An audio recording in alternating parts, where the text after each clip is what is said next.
आदिवासी समुदाय के कल्याण के लिए 51 करोड़ की परियोजनाओं का शिलान्यास। उपराज्यपाल मनोज सिन्हा ने 5 परियोजनाओं का उद्घाटन और 18 परियोजनाओं का किया शिलान्यास।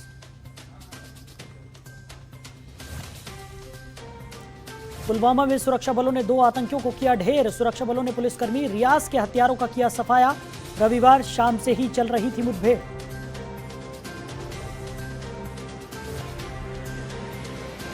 कांग्रेस नेता सिद्धू मूसेवाला की हत्या पर जम्मू कश्मीर कांग्रेस ने की प्रेस कॉन्फ्रेंस। पंजाब की आम आदमी पार्टी सरकार पर साधा निशाना। कहा, ऐसी सरकार से पंजाब के भविष्य को खतरा।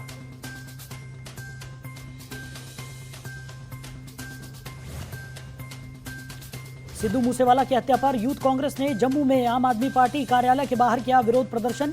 कार्यालय में घुसकर की तोड़फोड़। आम आदमी पार्टी नेता ने दर्ज कराई एफआईआर।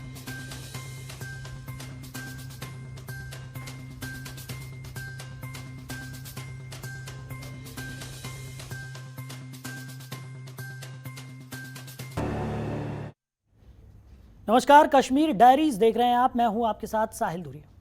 तो शुरुआत करते हैं।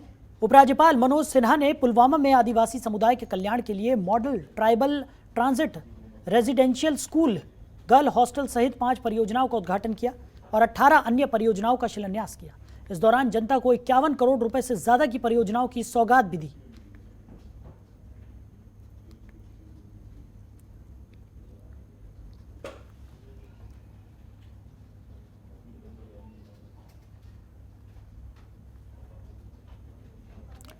खबर पर ज्यादा जानकारी के साथ हमारे ब्यूरो चीफ ज्योति पचनंदा हमारे साथ जुड़ गए हैं। ज्योति, क्या कुछ निकलकर सामने आ रहा है? उपराज्यपाल ने 5 परियोजनाओं का लोकार्पण और शिलान्यास यहां पर किया। 18 अन्य परियोजनाओं का भी लोकार्पण यहां पर किया गया और तमाम सौगातें यहां पर दी गई हैं। क्या कुछ जानकारी? राज्यपाल ने आज यहाँ पर इन लोगों को एक बड़ी सौगात अर्पित की है। लगभग 51 करोड़ के और भी प्रोजेक्ट उन्होंने आगे भी प्रपोज किए हैं और गर्ल्स हॉस्टल के साथ 5 परियोजनाएं आज उन्होंने की हैं। 18 और नई योजनाओं का शिलान्यास किया है।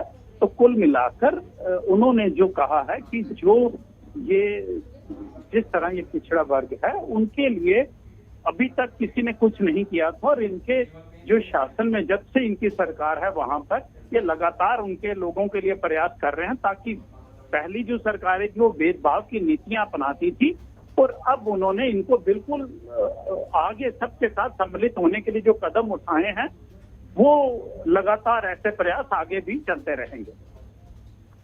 ज्योति, बात की जाए जिस तरीके से 51 करोड़ की ये परियोजनाएं हैं जिनका लोकार्पण और शिलान्यास किया गया है और काफ़ी ज़्यादा फायदा आदिवासी समुदाय के कल्याण के लिए भी इन परियोजनाओं से होने वाला है और उसी को लेकर तमाम आगे भी प्रयास किए जाएंगे, जिस तरीके से जानकारी निकलकर सामने आ रही है। और आपने भी बताया जिस तरीके से कि इस तरीके की परियोजनाओं के होने से काफ़ी ज़्यादा फायदेमंद ये परियोजनाएं रहने वाली हैं।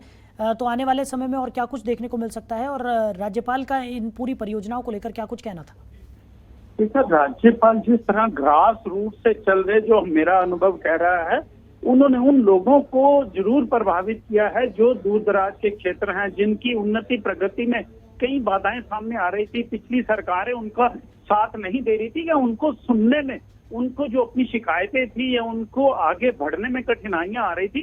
तो राज्यपाल ने सिर्फ यही नहीं और भी जितने जम्मू कश्मीर में अगर आप देखेंगे तो वो जन समूह के बीच में घुस रहे हैं, उनको अपना बनाने का प्रयास कर रहे हैं और उनके दुख दर्द को समझते हैं। आप लगातार पिछले कई दिनों से देख रहे थे, जब एक गुज्जर कॉलोनी से क्रिकेटर इंडियन टीम में जाता है तो उनके घर भी जाते हैं। मामूली बात नहीं है। जिस क्षेत्र में वो रहते हैं वहां पर राज्यपाल स्वयं गए हैं और जिस तरह गोलियों के जो शिकार हुए हैं, जो टारगेट किलिंग के शिकार हुए, राज्यपाल उनसे भी स्वयं मिले हैं, उनके बच्चों से भी मिले हैं और पूरे प्रशासनिक सहयोग करने का उन्हें आश्वस्त भी किया है।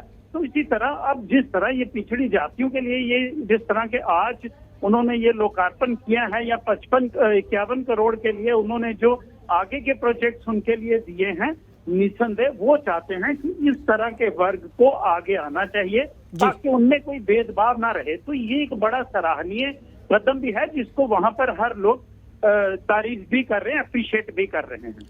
चलिए ज्योति, आप बने रहिए हमारे साथ, आगे भी आपसे हम जानकारी लेंगे। उधर पुलवामा के गुंडीपोरा में सुरक्षा बलों ने 2 आतंकियों को ढेर कर दिया है। यहां रविवार की शाम से ही आतंकियों और सुरक्षा बलों के बीच मुठभेड़ जारी थी। जहां सोमवार तड़के सुरक्षा बलों ने पहले एक आतंकी को मार गिराया, जिसके बाद सुरक्षा बलों ने दूसरे आतंकी को भी मौत के घाट उतार दिया। बता दें, ये दोनों आतंकी जैश ए मोहम्मद से जुड़े बताए जा रहे हैं। वहीं आईजी कश्मीर विजय कुमार ने बताया कि 13 मई को निहत्थे पुलिसकर्मी रियाज अहमद की हत्या में शामिल जैश आतंकी आबिद शाह समेत 2 आतंकियों को पुलवामा के गुंडपोरा में घेर लिया गया था, जिसके बाद दोनों मुठभेड़ में मारे गए।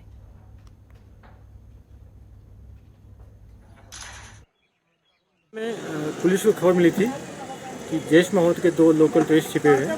पुलिस आर्मी सीआरपी मिलकर कॉर्डन डाला। कॉर्डन डालते ही फायरिंग शुरू हो गई। क्योंकि अंधेरा हो गया था और टेररिस्ट 2-3 ऑफिस को शिफ्ट किया था, तो रात में ऑपरेशन को रोक दिए। सारे सिविलियन को विकेट किए। आज मॉर्निंग फिर से फायरिंग शुरू हुआ, जिसमें जैश मोहम्मद के 2 टेररिस्ट मारे गए। इसमें साकिब एक लोकल है, दूसरा आबिद है।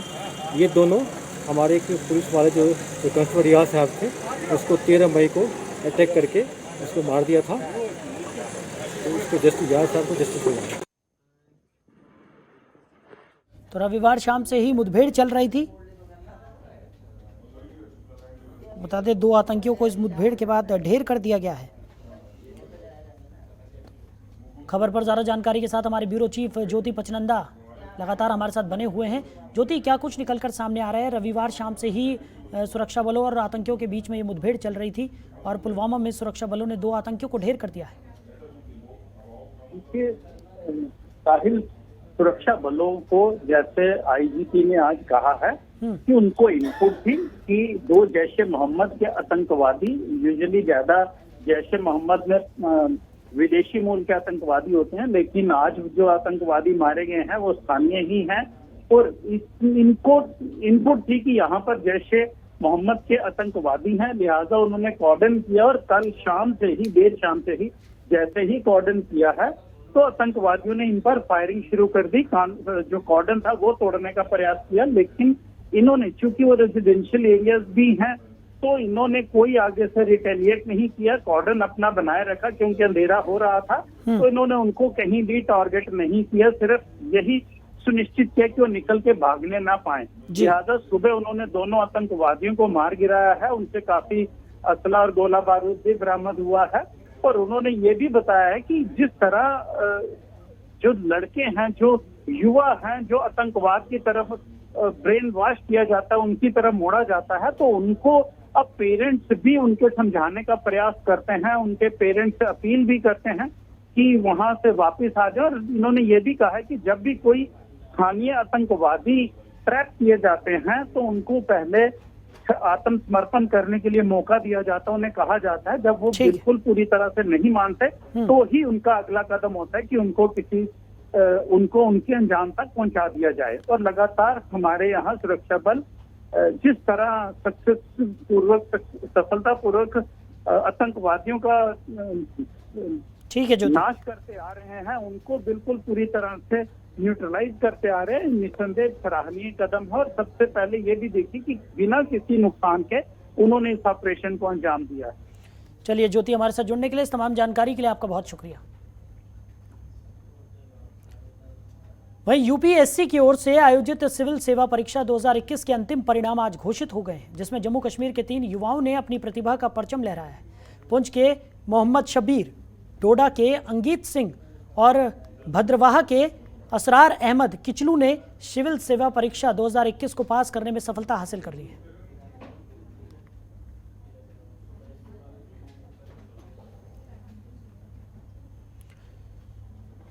उधर पंजाबी गायक सिद्धू मूसेवाला की हत्या पर पंजाब के मुख्यमंत्री पर निशाना साधते हुए जम्मू कश्मीर कांग्रेस कमेटी के अध्यक्ष गुलाम अहमद मीर ने कहा कि भगवंत मान के खिलाफ एफआईआर दर्ज करनी चाहिए। उन्होंने पंजाब के मुख्यमंत्री पर आरोप लगाते हुए कहा कि सरकार चलाने के लिए भगवंत मान को अभी तजुर्बे की कमी है। ऐसी सरकार से पंजाब का भविष्य खतरे में है।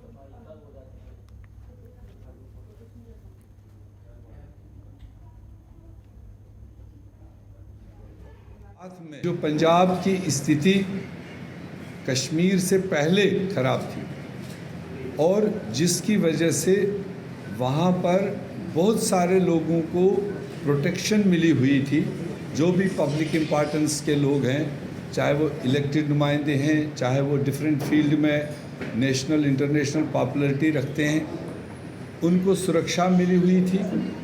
और जो पंजाब के चीफ मिनिस्टर ने यूनिलेटरल फैसला लेकर बिना किसी कंसल्टेशन के जो उन्होंने सिक्योरिटीज़ विड्रा की और इस तरह के एक इंटरनेशनल फेम के आदमी को सड़क पर डाल दिया, जिसकी वजह से 24 घंटे के अंदर उसकी हत्या हुई।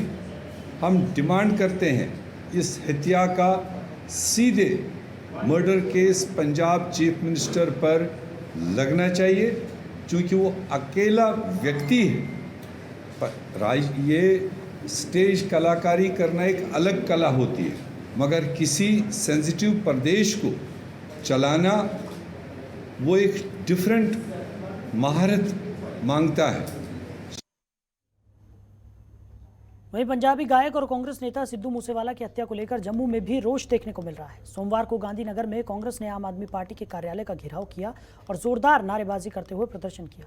इस दौरान उन्होंने आम आदमी पार्टी के दफ्तर में घुसकर तोड़फोड़ भी की। इसके बाद पूर्व मंत्री और आम आदमी पार्टी के नेता हर्षदेव सिंह ने कांग्रेस कार्यकर्ताओं के खिलाफ गांधीनगर पुलिस स्टेशन में FIR दर्ज कराई।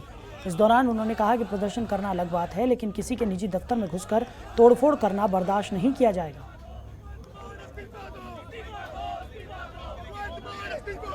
जो राजनीति इसके ऊपर की जा रही है वो सरासर गलत है। आज कांग्रेस के झंडे उठाकर चंद लोग आ जाते हैं और आम आदमी पार्टी के ऊपर हमला करते हैं और पोस्टर फाड़े जाते हैं, होर्डिंग्स तोड़े जाते हैं, गेट को तोड़ने की कोशिश की जाती है, ट्रेसपासिंग की जाती है, आम आदमी पार्टी के दफ्तर में प्रॉपर्टी को नुकसान पहुंचाया जाता है। क्या ऐसे लोगों के खिलाफ कार्रवाई नहीं होनी चाहिए? प्रोटेस्ट करना जो है पीसफुल तरीके से अधिकार है, लेकिन किसी की प्राइवेट प्रेमिसेस में घुसकर वहाँ तोड़फोड़ करना और उपद्रव मचाना और हुल्लड़बाजी करना और गाली गलौज करना पार्टी की लीडरशिप को, वो एक्सेप्ट नहीं किया जा सकता है। इसके लिए जवाबदेही तय होनी चाहिए इनको और इसका संज्ञान लिया जाना चाहिए। इनके खिलाफ आपराधिक मामला दर्ज करने के लिए हमने पुलिस स्टेशन में जो है ये कंप्लेंट दर्ज कराई है कि इनके खिलाफ सख्त से सख्त कार्रवाई होनी चाहिए और ऐसे उपद्रवियों को जो है वो हरगिज बख्शा नहीं जाना चाहिए। और ये भी कहना चाहते हैं कि ये बौखलाहट है इन पॉलिटिकल पार्टीज की। उधर महबूबा मुफ्ती ने घाटी के हालात पर जवाब दिया। उन्होंने कहा कि कश्मीर में खून बह रहा है, चाहे वो हिंदू हो, मुस्लिम हो, सिख हो या कोई हो, लेकिन केंद्र सरकार को इसकी परवाह नहीं और शायद इसी खून खराबे की वजह से केंद्र में बीजेपी को वोट मिलते हैं। महबूबा मुफ्ती ने कहा कि वो निर्दोष लोगों को जेल में डाल रहे हैं। उन्होंने कहा कि केंद्र सरकार को मुफ्ती मोहम्मद सैयद और वाजपेयी के द्वारा शुरू की गई हीलिंग टच पॉलिसी को फिर से शुरू करना चाहिए।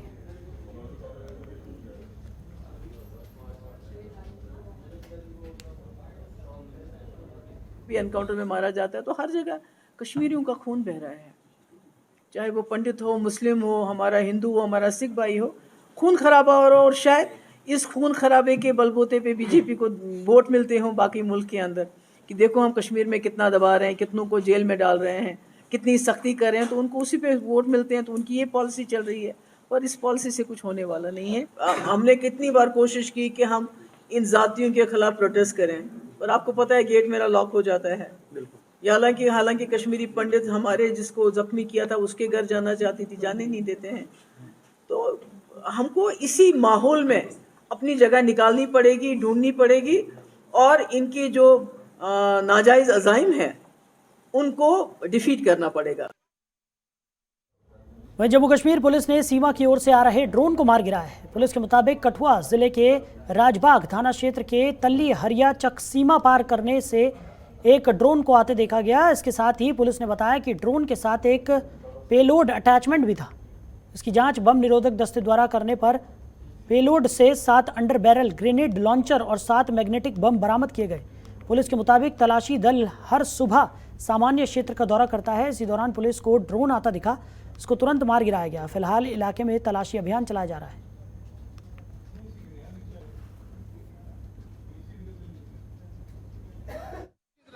पिछले कई महीनों से हमारी अर्ली मॉर्निंग सर्चेज चलती हैं इंटरनेशनल बॉर्डर पे, चाहे वो एंटी टनलिंग एक्सरसाइज हो, चाहे थोड़ा पीछे आके एरियाज़ में जहाँ पे ड्रोन एक्टिविटी की खबरें हमें मिलती है। तो 2-4 दिनों से हमें यहाँ पे खबर मिल रही थी कि यहाँ पे कुछ ड्रोन लाइक एक्टिविटी होती है और उसी सिलसिले में हमारी राजबाग पुलिस की पार्टी जो है अर्ली मॉर्निंग सर्च कर रही थी और सर्च के दौरान ही उन्होंने इस ड्रोन को साइट किया और यहाँ पे कुछ एक्टिविटी सी नज़र आई खेतों के बीच में, और उसके बाद जब ये थोड़ा नीचे आया तो ये मर्मरिंग करते हुए पुलिस वालों ने फायर भी किया और इसको गिरा दिया। मुझे लगता है कि एक बहुत बड़ी कामयाबी है जे.एंड.के पुलिस के लिए और कठुआ पुलिस के लिए कि पिछले एक डेढ़ साल से जब से ये हमने एक्सरसाइज शुरू की थी, अल्टीमेटली उसके रिजल्ट्स भी अब हमको मिलने लगे हैं। और मुझे लगता है कि आने वाले दिनों में हम और इस इलाके में सख्ती से अर्ली मॉर्निंग सर्चेज शुरू क्या देखते हैं सर, किस ओर से आ रहा था ये ऑब्वियसली पाकिस्तान की साइड से आ रहा है। तो केंद्र शासित प्रदेश जम्मू कश्मीर के उपराज्यपाल मनोज सिन्हा ने बड़गाम में टीवी अभिनेत्री अमरीन भट्ट और सैफुल्लाह कादरी की घायल बेटी से मुलाकात की। सबसे पहले उपराज्यपाल बड़गाम पहुंचे और अमरीन भट्ट के परिवार से मुलाकात की और अपनी संवेदना व्यक्त की। इस दौरान उपराज्यपाल अमरीन के भतीजे से भी मिले और उसका हालचाल जाना। इसके बाद उपराज्यपाल ने श्रीनगर के सौरा पहुंचे और सैफुल्लाह कादरी की घायल बेटी से मुलाकात की। बता दें कि 24 मई को आतंकियों के हमले में पुलिस जवान सैफुल्लाह कादरी की मौत हो गई थी।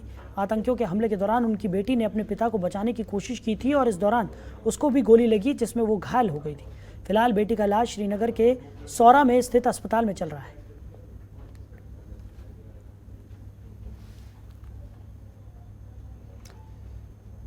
तो कजाकिस्तान के अलमाटी में आयोजित जूनियर वर्ल्ड बेंच चैंपियनशिप में 2 मेडल जीते हारून चौधरी जम्मू कश्मीर पहुंचे, जहां उनका पूर्व आईजीपी और उपराज्यपाल मनोज सिन्हा के सलाहकार के रूप में काम कर चुके फारूक खान ने स्वागत किया। इस दौरान फारूक खान ने कहा कि जम्मू कश्मीर में प्रतिभा की कमी नहीं है और यहाँ के खिलाड़ी जम्मू कश्मीर के साथ भारत का भी नाम पूरी दुनिया में रोशन कर रहे हैं। जम्मू कश्मीर का जो खिलाड़ी हैं वो किसी तरह से भी अपने बाकी मुल्क के जो खिलाड़ी हैं उनसे किसी तरह से कम नहीं है, सिर्फ उनको मौके नहीं मिलते थे, लेकिन अब उनको अच्छी तरह से मौके मिल रहे हैं और जब उनको मौका मिलता है तो वो अपनी काबिलियत बताते हैं इंटरनेशनल स्टेजेस के ऊपर। हारून पहला नहीं है, हारून से पहले भी हमारे बच्चे और बच्चियों ने इंटरनेशनल लेवल के ऊपर मेडल्स लिए और यहाँ तक के जो हमारे स्पेशली एबल्ड खिलाड़ी हैं उन्होंने भी मेडल्स लाए यहाँ पे।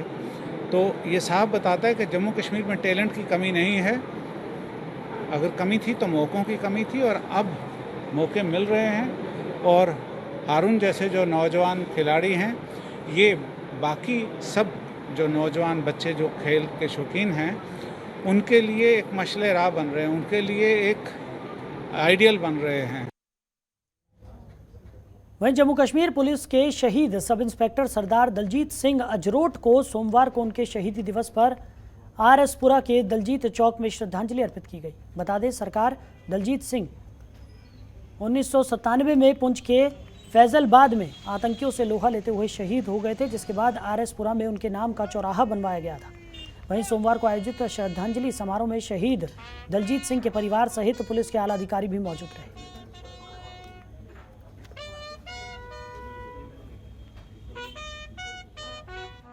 आज हम सब लोग यहाँ पर एकत्रित हुए हैं। सब इंस्पेक्टर दलजीत सिंह जो कि 1997 में पुंछ के फैसलाबाद ज़िले में मिलिटेंटों से लड़ते हुए उन्होंने अपने देश के लिए अपनी जान की आहुति दी थी। उन्हीं के पराक्रम को याद करने के लिए आज हम सब लोग यहाँ पर एकत्रित हुए हैं। हम सब लोगों ने उनको श्रद्धांजलि दी है। उनके परिवारगण भी यहाँ पर इकट्ठे हुए हैं। जेकेपी उनकी शहादत को हमेशा याद रखेगा और अपने वीरों को जेकेपी ऐसे ही याद करता रहेगा। उधर राजौरी में सीआरपीएफ ने 3 दिन पहले क्रिकेट टूर्नामेंट का आयोजन किया था, जिसका आज फाइनल मैच खेला गया, जिसमें राजौरी की टीम राजौरी रॉयल्स ने जीत हासिल की। बता दें क्रिकेट टूर्नामेंट का आयोजन युवाओं को खेलों की तरफ आकर्षित करने के लिए किया गया था। वहीं इस मौके पर सीआरपीएफ के 72 बटालियन के कमांडिंग ऑफिसर ने कहा कि राजौरी के युवाओं में बहुत प्रतिभा है, सिर्फ उन्हें अपनी प्रतिभा पर केंद्रित होने की ज़रूरत है। साथ ही उन्होंने कहा कि युवाओं को खेलों में अपनी रुचि दिखानी चाहिए, जिसमें सीआरपीएफ आगे भी इस तरह के खेलों का आयोजन करेगी।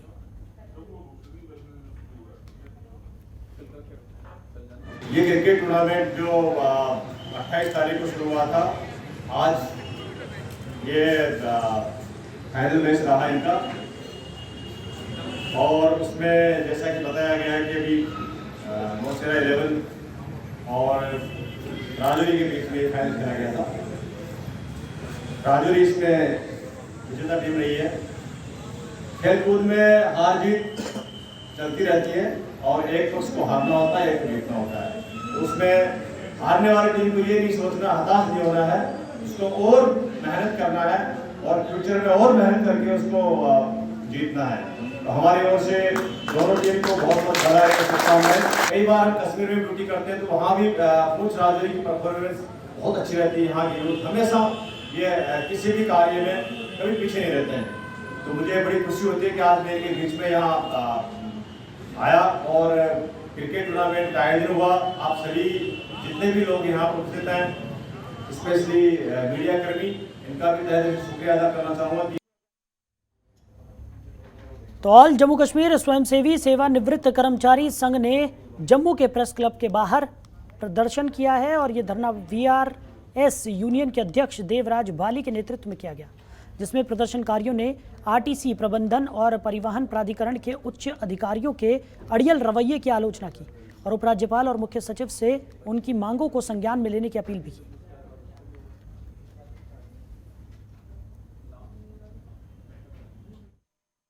आज का जो हमारा डिमांस्ट्रेशन था ट्रांसपोर्ट हाई अथॉरिटी के खिलाफ, फाइनेंस डिपार्टमेंट के खिलाफ, क्योंकि सरकार के साथ जो हमारी कमिटमेंट नहीं होती वो सरकार ने आज तक पूरी नहीं की। सरकार के आर्डर के मुताबिक हमारे बिल बने थे, जिसमें कोला एरियर, 6 पे commission arrear and D arrear, जिसमें VRS एम्प्लाई, GHS एम्प्लाई है, आर्मी रिटायरमेंट, जिनका अमाउंट है 67,95,94,710 रुपये, वो सिविल सेक्टर में पड़े हुए हैं। हम सरकार से ये मांग करते हैं वो पेमेंट हमारी जल्द से जल्द रिलीज़ करी जाए। जबकि फाइनेंस डिपार्टमेंट ने ट्रांसपोर्ट डिपार्टमेंट को 171 करोड़ 38 लाख रुपये रिलीज़ किया है, जिसमें हमारा 67 करोड़ 95 लाख है। हम यही सरकार से ये मांग करते हैं कि हमारी जो पेमेंट है वो भी दिन डेज तक रिलीज़ की जाए। अगर भाई ऐसा नहीं होता तो हमारा ये जो धरना प्रदर्शन जारी रहेगा। धन्यवाद। वहीं अनंतनाग में मनरेगा के तहत काम कर रहे मजदूर संघ ने प्रदर्शन किया, जिसमें उन्होंने बताया कि 3 साल से इनका भुगतान नहीं किया गया है, जिसकी वजह से ये लोग प्रदर्शन कर रहे हैं। इस दौरान उन्होंने अधिकारियों से जल्द भुगतान करने का आग्रह किया।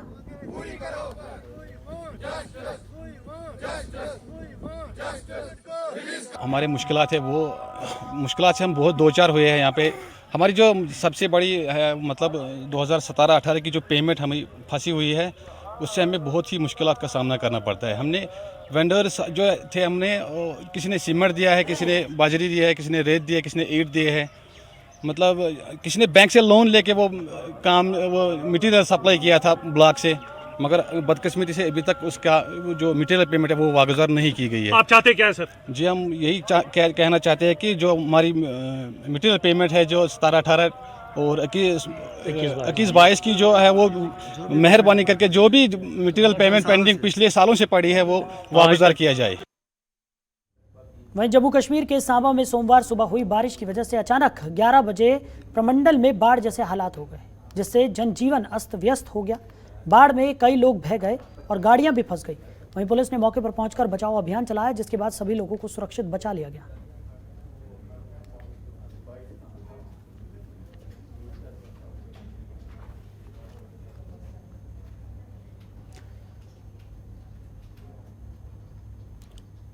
उधर लेह के खासली में के मर्चेंट एसोसिएशन और पंच सदस्यों के सहयोग से सफाई अभियान चलाया गया, जिसमें लोगों ने सड़कों के किनारे सफाई की और फैलाए गए अतिक्रमण को भी हटाया। इस दौरान ग्रामीणों ने नंबरदार और सरपंच को इस बड़ी पहल के लिए धन्यवाद भी किया।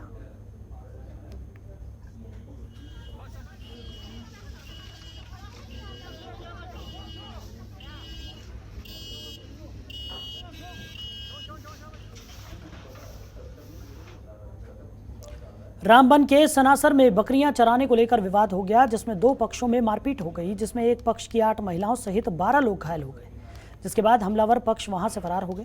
वहीं घटना की सूचना मिलने के बाद पुलिस वहां पर पहुंची और मामले की शिकायत दर्ज कर मामले की जांच में जुट गई।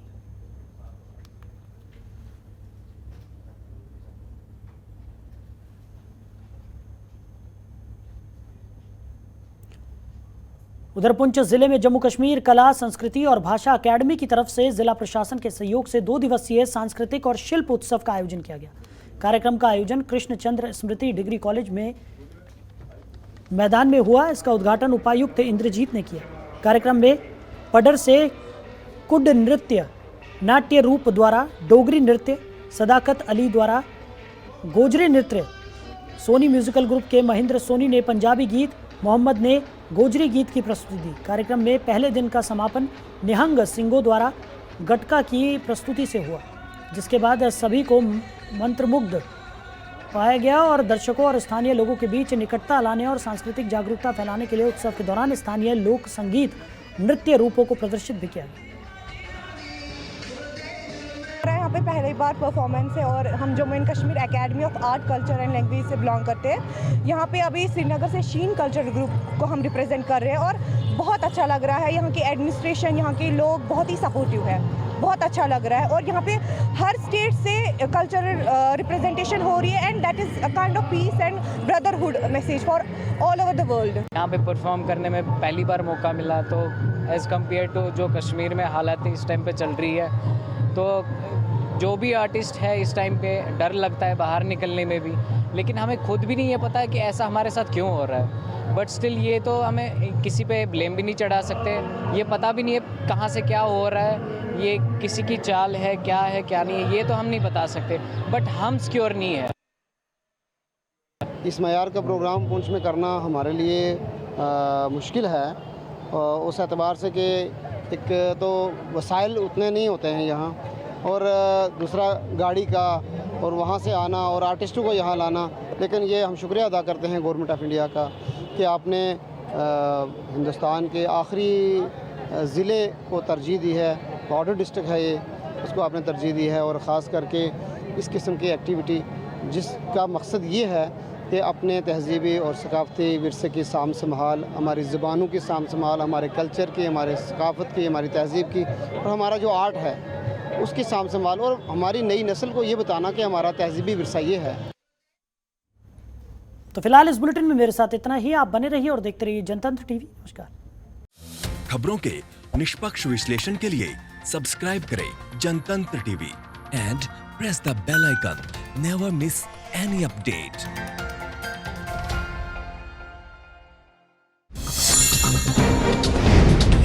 डाउनलोड कीजिए जनतंत्र टीवी ऐप को, जो कि अवेलेबल है गूगल प्ले और ऐप स्टोर पर।